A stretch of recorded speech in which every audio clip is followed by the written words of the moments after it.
أعوذ بالله من الشيطان الرجيم بسم الله الرحمن الرحيم قال إني عبد الله آتاني الكتاب وجعلني نبيا وجعلني مباركا أينما كنت بابا ومقدم أغبا وأوصاني بالصلاة والزكاة ما دمت حيا وبرا بوالدتي ولم يجعلني جبارا شقيا والسلام علي يوم ولدت ويوم أموت ويوم أبعث حيا صدق الله العظيم بسم الله لإلافي بسم الله الرحمن الرحيم لإلافي قريش إلافهم رحلة الشتاء والصيف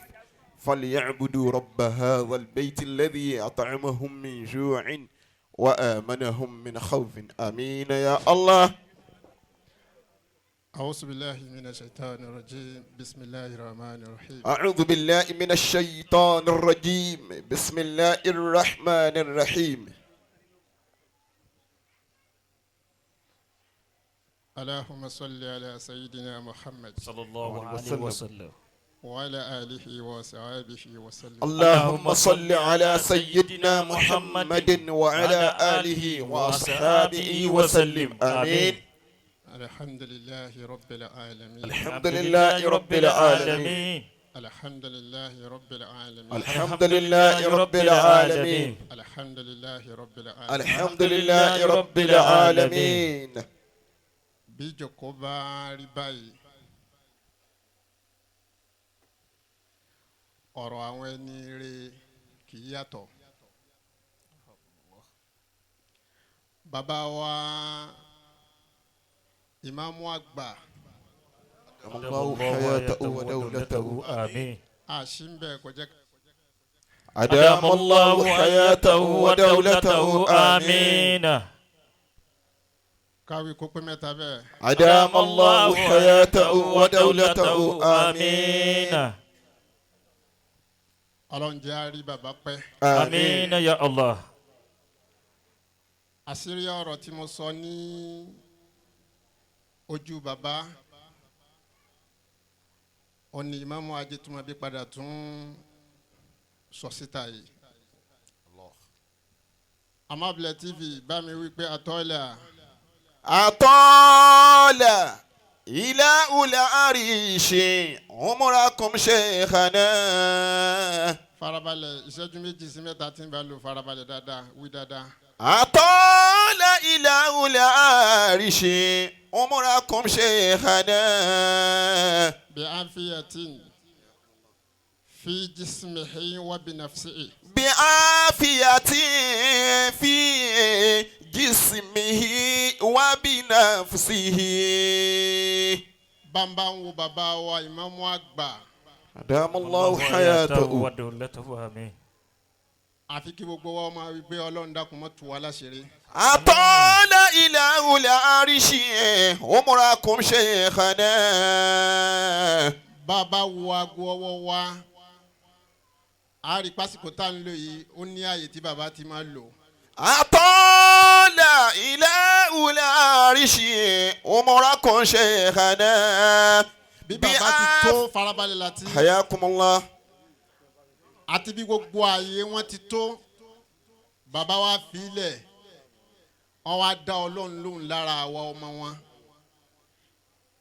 básìrì wa ò bá ní tú àfi ká má ṣàfẹ́kùrú àgbàlagbà bẹ́ẹ̀. أطال إلى أولى عرش عمركم شيخنا.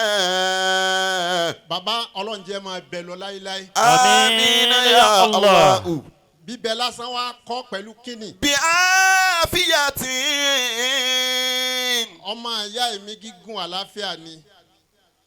bàbá Ọlọ́run ní fi àlàáfíà jẹ yín. آمين يا في الله. جسمه وبنفسه. àlàáfíà tẹ̀mí bàbá wa àgbà fún gbogbo àwọn àgbàlagbà àtàwọn ọ̀dọ́ nílùú Ìlọrin. Ọlọ́run má fi kankan jẹ yín níyà ń bẹ̀. آمين يا الله. níjókòó yín gbogbo ayé ti mẹni tí sọ̀rọ̀ ọbẹ̀ bàbá wa mukadamu àgbà ni. أدام الله حياته ودولته آمين. يا الله. afa basra ni wọ́n bi léèrè wọ́n ní lima taba'alu ala nasi bil kalam kí ló dé tó sọ̀rọ̀ ó ní inna la haliqa qad halaqa laka usnayayn wa lisana wahida ó ní tí òjò òun sọ̀rọ̀ ni pé Ọlọ́run dá wa ó dá etí méjì fún wa ó wá dá ahọ́n ẹyọ kan ṣoṣo síbẹ̀ ó ní nítorí tọ́lọ́run fi ṣe bẹ́ẹ̀ ni pé litasma akzara mimma taqul ó fẹ́ ká gbọ́rọ̀ pípọ̀ ni la litakula akzara mimma tasma ààyè tó bá yẹ kéèyàn ó ti gbọ́rọ̀ ọ̀rọ̀ ló yẹ kéèyàn ó gbọ́ ń bẹ̀ ààyè tí gbogbo wa wáyé ọ̀rọ̀ la wá gbọ́ ń bẹ̀ lẹ́nu bàbá wa ti máa sọ. Sheikh. kí gbogbo wa ó tẹ́tí láti gbọ́ ọ̀rọ̀ náà kọ́lọ̀ ń jẹ́ kí bàbá ó sọ pé. آمين يا الله. la hawla ولا قوة إلا بالله العلي العظيم. subhana rabbi. رب العزة عما يصفون وسلام على المرسلين والحمد لله رب العالمين. الإشارة تكفيل العاقل. Allah. bàbá mọ́mọ́ àgbà wọn ní gbogbo àgbà ká dákun gbólóhùn àmín ká fi tẹ̀lé gbogbo àdúrà olówó iyebíye yìí fún bí bàbá wa ti gbé kalẹ̀ alfa wa Sheikh Abdullahi Olohunkemi Olohunkemi Arademi. Àmín mẹ́ta tó dáa. Amina. Àmín. Amina. Àmín. Amina ya Allah. Lẹ́yìn náà àwọn àgbàlagbà wọn làwọn náà tọrọ pé bàbá Olohunkemi náà tá a ṣe àmì àdúrà fún yìí Ọlọ́run dákun kó ṣe sùúrù.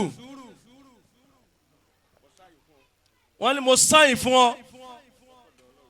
tó ti ọ̀dọ̀ Ọlọ́run wá fún bàbá Olohunkemi yìí ní gbogbo ọ̀nà tí màá gbà sáyìn tó ti sáyìn fún yín wọn lábàá yín bẹ lọ́hùn ìyìn sáyìn mọ́ àbí mo yí padà síbà míì Ọlọ́run mẹ́jọ bá yín lálejò wọ́n lé ẹ̀dá kùtò lọ Ọlọ́run kó má ṣẹ̀kọ́ ní tí ò ní ṣe àmì mẹ́ta.